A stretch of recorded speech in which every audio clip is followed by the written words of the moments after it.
called him back and said, "I love you, bro." That's what it said in the voicemail. It says, hours later, you left him a voicemail and said, "I love you, bro." All right, that's what's in the police report. All right, so here's the thing.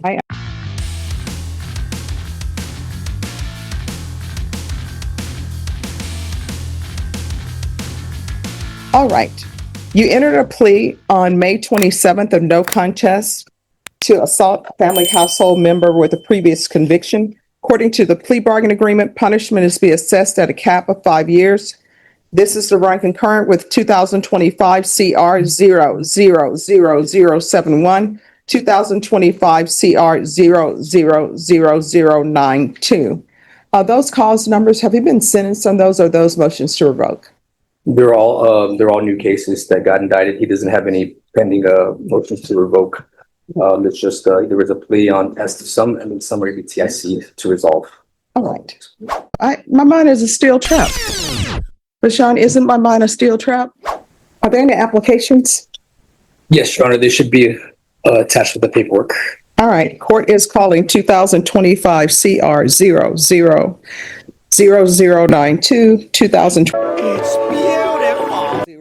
000071, 2000. Opinion for the state of Texas. Renee Munoz on behalf of Mr. Xavier Chamberlain. And are you Mr. Chamberlain? Yes, Your Honor. Counsel, have you received all discovery in each of these cause numbers, and did you review it with your client? Yes, that's the both questions, Your Honor. In each cause number, the court will find that the state is in compliance with discovery. In each cause number, did you review the document entitled Application for Deferred Adjudication or Community Supervision with your attorney? Did you understand it, and did you sign it? Sure. 7-1 and 6-9, you're charged with assault family household member with a previous conviction. All of those are third-degree felonies with a range of punishment anywhere from 10 to 10 years and 2 to 10 years in prison and up to a $10,000 fine. If you have a plea with the state, the court does not have to follow the plea. If for any reason the court does not follow the plea and gives you more than you bargained for, the fact that you entered a plea will not be used against you, and you will be allowed to withdraw your plea. Did you understand? Yes, Your Honor. In each case, you have a right to jury trial, a right for you or your attorney to cross-examine and confront any witnesses the state will call in the right to. We're respectfully requesting PSI, Judge, and also if it could be made a part of the PSI, a TAP and mental health evaluation, as my client has some issues that I think PSI would be helpful for the court in this instance, at least have some background regarding that. All right, then we'll schedule for a PSI TAP evaluation and MIC evaluation. What date, please? All right, July 15th. End of flashback. All right, have both parties had a chance to review the PSI report? Yes, Your Honor. Any objections? No objection by the defense. No, well, I'm silent, but I'd just like to speak. All right. All right, do you have any witnesses? No, Your Honor, I believe just a procedural background justification as to what we believe is an appropriate course of action that we would ask the court to follow. All right, just 1 second. State, any witnesses? None from the state. All right, then you may proceed. Thank you, Your Honor. In reference to Mr. Chamberlain, I have been on his case ever since he got picked up on these offenses in October. I've met with him routinely, and this is an individual that I believe is grappling with drug addiction and does not have an innate sense of criminality, Your Honor. Ever since he's been in pending custody in the Bexar County Jail, he has done family violence individual counseling. I have those forms here, if I may show the court. Any objection? None from the state. And so he has been working on those things. He has been learning about boundaries and effective ways to deal with stressors in his life as well, to not take him out in a violent way, Judge.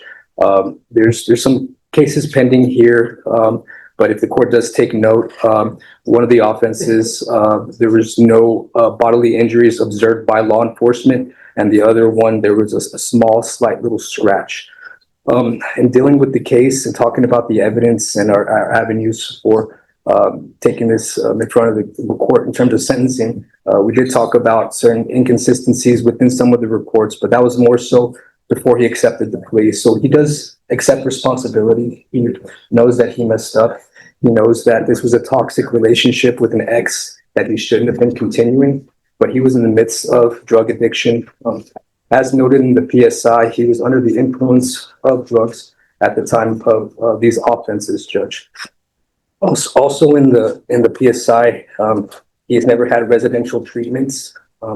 He has had outpatient treatment before, but because we believe that his needs are severe in terms of his daily methamphetamine usage before he got picked up, we feel like inpatient treatment would be more so suitable for him to get a grasp on his issues that he's dealing with. We're looking, Your Honor, in terms of his whole life and his future down the road. And in terms of serving the community and also helping Mr. Chamberlain work towards bettering himself, we feel that inpatient treatment would be more conducive in that we're able to address the root cause of this and hopefully put a stop to this from ever occurring again. Okay. If Mr. Chamberlain is institutionalized or incarcerated without the proper form of treatment, we feel that we may just be repeating this pattern of events that has been going on.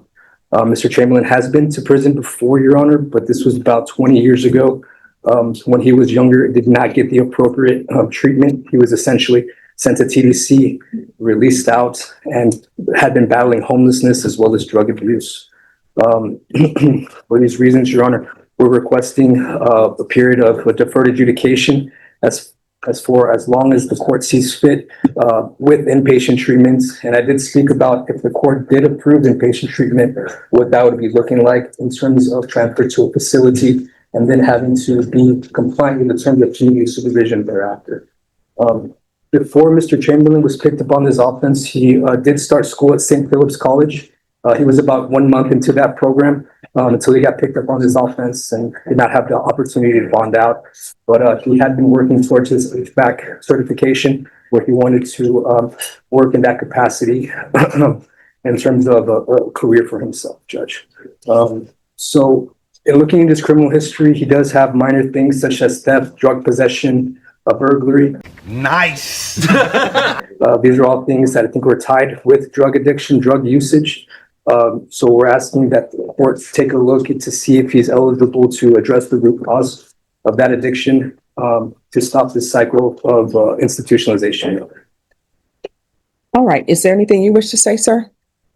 Yes, ma'am. You want to raise your right hand for me, please? Yes, Your Do Honor. you solemnly swear or affirm the testimony you give would be the truth and nothing but the truth, so help you God? Yes, Your Honor. All right. You can lower your hand. State your name for the record.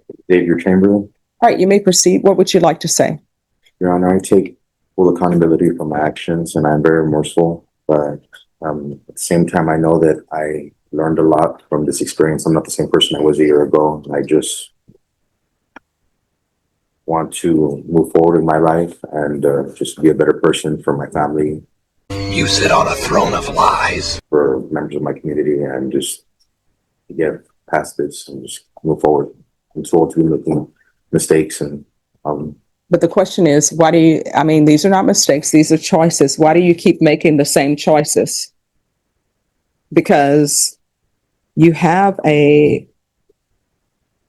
previous convictions for assaultive behavior.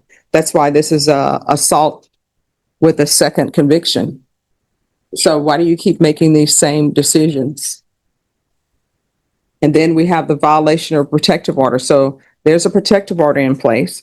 And when people violate protective orders, those are court orders. So that tells the court, if you're violating that, then you won't follow my orders because you're already violating a court's order. was under the influence of drugs and I'm sorry, I what? was under the influence of narcotics, Your Honor, and I'm just trying to seek opportunity for treatment. But I mean, yeah, you're under the influence of narcotics, but it didn't stop you from going to the location of the complainant and striking the complainant. I was living there, Your Honor. But wasn't there a protective order for you not to be at that location? Not to my knowledge, and not until I was arrested was I informed of the protective order. My ex Okay. Never told me about it. Okay. All right. Is there anything else? And on this case, what I can tell you, I don't have the trial court certification of defendant's rights to appeal. I know you probably filed it, but it's lost somewhere. So if you could do another one for me, please. Yes, Judge, would that be one I have to get from them, or do they have them on? the They wall? should have them on the wall now. Yes.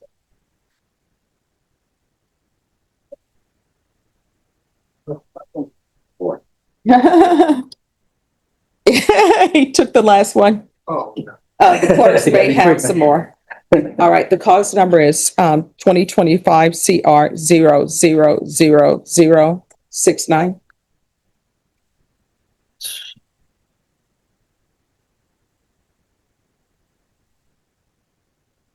Things go like hotcakes, Your Honor, these nice phones. Oh, yeah. They're custody. They repeat this, and this is just a formality of the. Wow. What's that? Your Honor, can we tender it? Yes, thank you. All right, any further witnesses? None from the state. None from the defense, Your Honor. All right, so Mr. Chamberlain, I want you to know your attorney did a very good job for you because you have numerous cases that are open and pending, right? Yes, Your Honor. I just don't think that you're a good candidate for probation. So I'm going to find you guilty. There's an affirmative finding of family violence. There's to be no contact with the complainant. A $1,500 fine, time and money to run concurrently. This will run concurrent with 2025 CR 00071, 2025 CR 00092. Take in consideration 2025 CR 00070, 2025 AL 002118. Court will give you credit for any time served, the therapeutic community, and 5 years in the prison.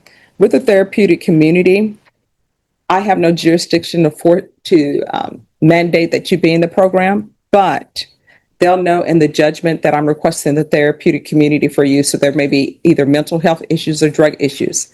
You're still going to have to request the program. You understand?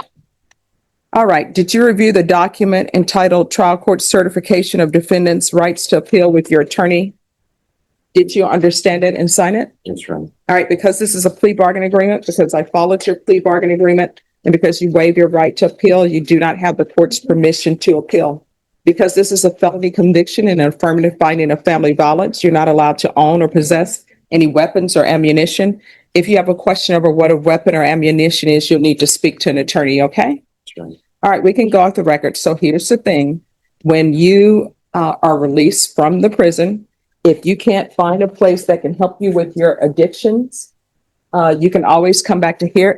If I'm here, then I will see if we can find a placement for you, okay? Thank you. All right, good luck to you, okay? Thank you, Your Honor. You're welcome. And if y'all can see what's going to happen with the remaining.